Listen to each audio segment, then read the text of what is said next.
स्वागत है। आज हम मुंशी प्रेमचंद की एक बहुत ही मशहूर कहानी शतरंज के खिलाड़ी इसके कुछ अहम हिस्सों पर एक कह सकते हैं गहरी नजर डालने वाले हैं। हाँ, बहुत ही दिलचस्प कहानी है ये। बिल्कुल, ये कहानी हमें ले चलती है सीधे वाजिद अली शाह के लखनऊ। आप सोचिए, एक ऐसा शहर, एक ऐसा दौर जो विलासिता में, रंग रलियों में और एक अजीब सी बेफिक्री में डूबा हुआ है। सही कहा, जैसे बाहर क्या हो रहा है, दुनिया में क्या चल रहा है, किसी को कोई खास परवाह नहीं। हाँ वही तो, हमारे पास इस कहानी के वो हिस्से हैं जो इसकी आप कह सकती हैं आत्मा को दिखाते हैं, और आज हम इन्हीं के जरिए उस जमाने के माहौल को, किरदारों की सोच को और कहानी के जो गहरे इशारे हैं उन्हें समझने की कोशिश करेंगे। देखते हैं ये कहानी आज भी हमें क्या सोचने पर मजबूर करती है। तो बात शुरू होती है, जैसा मैंने कहा, वाजिद अली शाह के लखनऊ से। कहानी बताती है कि पूरा शहर विलासिता के रंग में डूबा हुआ था, और ऐसा नहीं कि सिर्फ नवाब या अमीर लोग, नहीं, छोटे बड़े, अमीर गरीब, सब के सब जैसे एक ही रंग में रंगे हुए थे। कहीं नाच गाना हो रहा है, कहीं अफीम की पीनक चढ़ी हुई है। हाँ, और जीवन का हर पहलू, चाहे वो शासन हो, साहित्य हो, समाज, कला, यहाँ तक कि रोजमर्रा के काम धंधे, खान पान, सब पर बस आमोद प्रमोद ही हावी था। हाँ, ये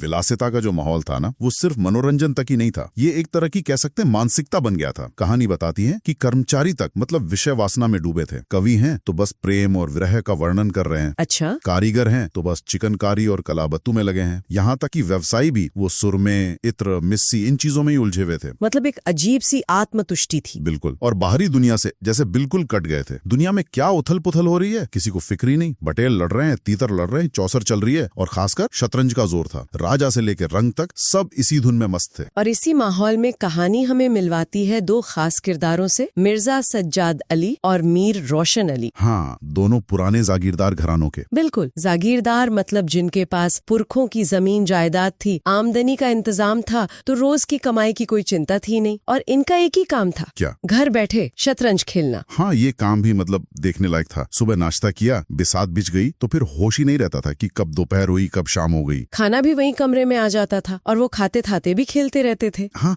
और मजे की बात ये है कि वो इसे सिर्फ एक खेल नहीं मानते थे। नहीं, बिल्कुल नहीं, वो तो दलीलें देते थे कि भाई शतरंज खेलने से बुद्धि तेज होती है, सोचने की ताकत बढ़ती है, बड़े बड़े पेचीदा मसले हल हो जाते हैं। हाँ, कहानीकार ने यहाँ थोड़ा व्यंग्य भी किया है कि ऐसी दलीलें देने वाले शायद आज भी कम नहीं है। सही बात है। और यही कहानी का जो गहरा बिंदु है वो भरता है। क्या ये वाकई बुद्धि का खेल था, या फिर ये जिम्मेदारियों से, असल दुनिया की मुश्किलों से भागने का एक रास्ता था? ये जुनून, ये ऑब्सेशन जो था उनका। हाँ, ये सिर्फ खेल नहीं रह गया था, ये एक तरह का पलायन बन गया था, एस्केपिंग। और ये पलायन उनके घरों तक भी पहुंच गया था। मिर्जा साहब के घर पर ही अक्सर खेल जमता था। हाँ, क्योंकि वहाँ कोई बड़ा बूढ़ा टोकने वाला नहीं था। सही, लेकिन घर के जो बाकी लोग थे, नौकर चाकर, वो सब इस खेल से बहुत परेशान थे। उसे मनहूस खेल कहते थे कि ये घर तबाह कर देता है। हाँ, खासकर मिर्जा की बेगम, वो तो बस मौके की तलाश में रहती थी कि कैसे पति को इस लत के लिए लताड़ें, और गुस्सा अक्सर नौकरों पर निकलता था। हाँ, कहानी में एक वाकया आता है ना, जब बेगम सिर दर्द का बहाना करती हैं। हाँ, बिल्कुल, वो मिर्जा को हकीम के पास भेजना चाहती हैं ताकि बस किसी तरह खेल से उठा सकें। लबों पर है, मतलब बीवी की तकलीफ से ज्यादा उन्हें फिक्र थी कि 2 किश्तों में उनकी मात होने वाली है। और मीर साहब भी वो बीच बचाव का नाटक तो करते हैं, पर असल में वो भी चाहते थे कि खेल चलता रहे। बिल्कुल, ये छोटी सी घटना ही बहुत कुछ कह जाती है। ये दिखाती है कि कैसे ये जुनून उनके रिश्तों पर हावी हो गया था। प्राथमिकताएं बिल्कुल बदल गई थी। हाँ, खेल की दुनिया जैसे असल दुनिया से ज्यादा जरूरी हो गई थी। पत्नी की नाराजगी, उसकी तकलीफ, सब शतरंज की चालों के सामने फीके पड़ गए थे। और फिर आखिरकार बेगम का गुस्सा काम कर ही गया, वो खुद दीवान खाने पहुंच गई। अच्छा। और इत्तेफाक से उस वक्त मीर साहब बाहर थे, तो बेगम ने अंदर जाकर पूरी बाजी उलट दी, मोहरे फेंक दी और दरवाजा अंदर से बंद कर लिया। अरे बाप रे। मीर साहब तो इशारा समझ गए, चुपके से निकल लिए। मिर्जा बेचारे अंदर से बेगम को कोसते रह गए, तुमने गजब किया। तो फिर खेल बंद हो गया? नहीं, कहाँ, मिर्जा साहब सीधे पहुँचे मीर साहब के घर। हकीम के पास नहीं गए, मीर साहब के पास गए, सारी बात बताई। और मीर साहब ने क्या कहा? मीर साहब ने कहा कि भाई बेगम को ज्यादा सिर चढ़ाना ठीक नहीं, अब से यहीं यानी मीर साहब के घर पर ही शतरंज खेला जाएगा। अच्छा, तो अड्डा बदल गया। हाँ, अड्डा बदल गया। यहाँ एक और दिलचस्प बात है, मीर साहब की जो बेगम थी वो शुरू में तो पति के घर से बाहर रहने या व्यस्त रहने से एक तरह से खुशी थी, उन्हें अपनी आजादी मिलती थी।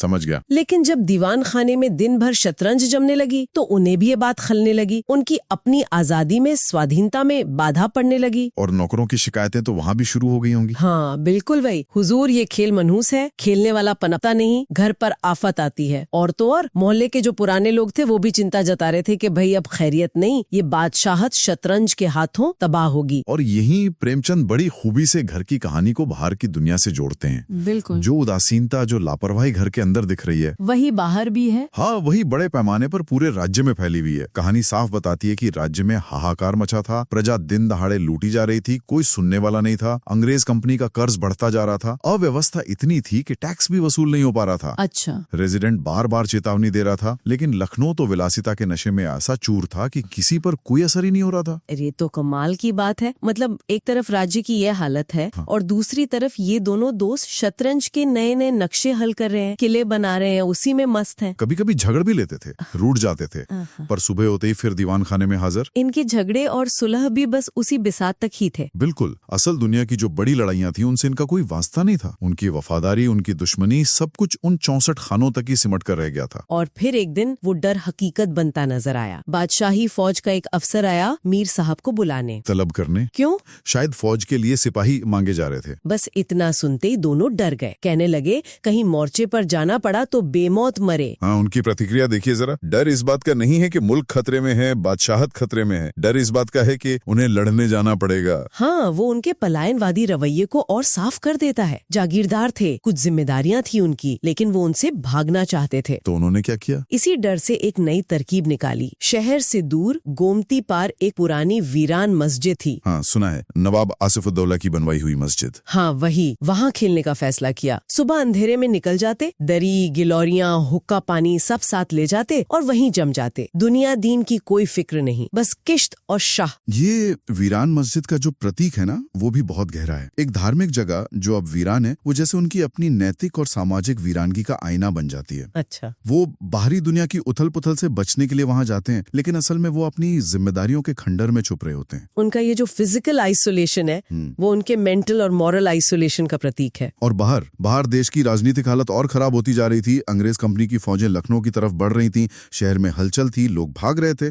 और ये दोनों गलियों से छिपते छिपाते मस्जिद पहुंचते थे ताकि कोई बादशाही मुलाजिम पकड़ न ले। फौज के लिए नहीं, खेलने जाने के लिए छिप रहे थे। ये विडंबना, ये आयरनी अपने चरम पर पहुंचती है जब वो मस्जिद में बैठे खेल रहे होते हैं और उन्हें अंग्रेजी फौज गुजरती हुई दिखाई देती है। हाँ, वो सीन तो मतलब अविश्वसनीय है। मीर साहब थोड़ी चिंता दिखाते भी हैं, कहते हैं अंग्रेजी फौज आ रही है, खुदा खैर करे। तो मिर्जा का जवाब? मिर्जा कहते हैं आने दीजिए, किश्त बचाइए, ये किश्त। हद है। मीर फिर फौज का ब्यौरा देते हैं। अरे तोपखाना है, 5000 जवान है, लाल बंदरों जैसे मुंह है। तो मिर्जा फिर टोकते हैं, जनाब हिले ना कीजिए, ये किश्त। जरा सोचिए, शहर पर आफत आई है, दुश्मन दरवाजे पर खड़ा है और इनकी पहली प्रायोरिटी है शतरंज की किश्त बचाना। मीर थोड़ी देर को सोचते भी हैं कि अगर शहर घिर गया तो घर कैसे लौटेंगे। हाँ, कम से कम इतनी चिंता तो हुई। तो मिर्जा का जवाब है, जब घर चलने का वक्त आएगा तो देखा जाएगा, ये किश्त बस अब की शाह में मात है। ये उदासीनता की मतलब हद है। ये दिखाता है कि उनका जुनून उन्हें किस हद तक असलियत से काट चुका है। और फिर वो वक्त भी आ गया। नवाब वाजिद अली शाह पकड़ लिए गए। अंग्रेज फौज उन्हें लेकर शहर से गुजर रही थी और शहर में एक अजीब सी शांति थी। कहानी कहती है कोई मारकाट नहीं हुई, खून का एक कतरा नहीं बहा। हाँ, और प्रेमचंद यहाँ बहुत तीखा कटाक्ष करते हैं। वो लिखते हैं कि ये वो अहिंसा नहीं थी जिस पर देवता खुश होते हैं, ये वो कायरपन था जिस पर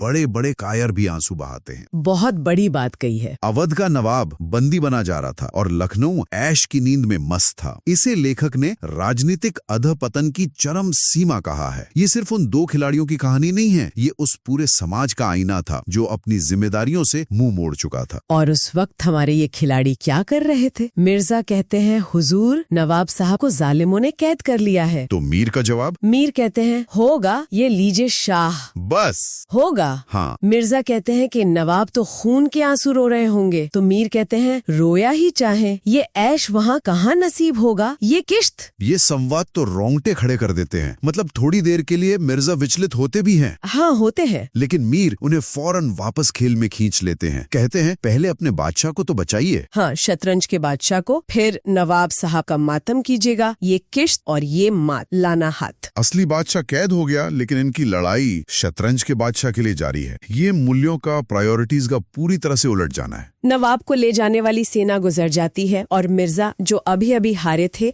वो हार की चोट भुलाकर फौरन फिर से बाजी बिछा देते हैं। बदला चुकाना ज्यादा जरूरी था। बिल्कुल। शाम हो जाती है, खंडहर में चमगादड़ें चीखने लगती हैं, अबाबीलें लौट आती हैं, लेकिन दोनों खिलाड़ी डटे हुए हैं जैसे दो खून के प्यासे सूरमा लड़ रहे हों। और फिर उनकी ये लड़ाई जो बिसात पर चल रही थी वो असली लड़ाई में बदल जाती है। हाँ, मिर्जा लगातार हार रहे थे, चौथी बाजी में भी हालत पतली थी तो हार की झुंझलाहट में बहस शुरू हो जाती है। किस बात पर? छोटी छोटी बातों पर, चाल बदलने पर, मोहरे पर हाथ रखने पर, देर लगाने पर, और बात बढ़ते बढ़ते खानदान तक पहुंच जाती है। अच्छा। हाँ, घास छिलने और बावर्ची का काम करने तक के ताने दिए जाते हैं एक दूसरे को। ओह। दोनों का गुस्सा बेकाबू हो जाता है और वो तलवारें निकाल लेते हैं। तलवारें? हाँ, कहानीकार यहाँ एक और नुक्ता उठाते हैं। कहते हैं नवाबी जमाना था, हथियार सब रखते थे, वो विलासी थे पर कायर नहीं थे।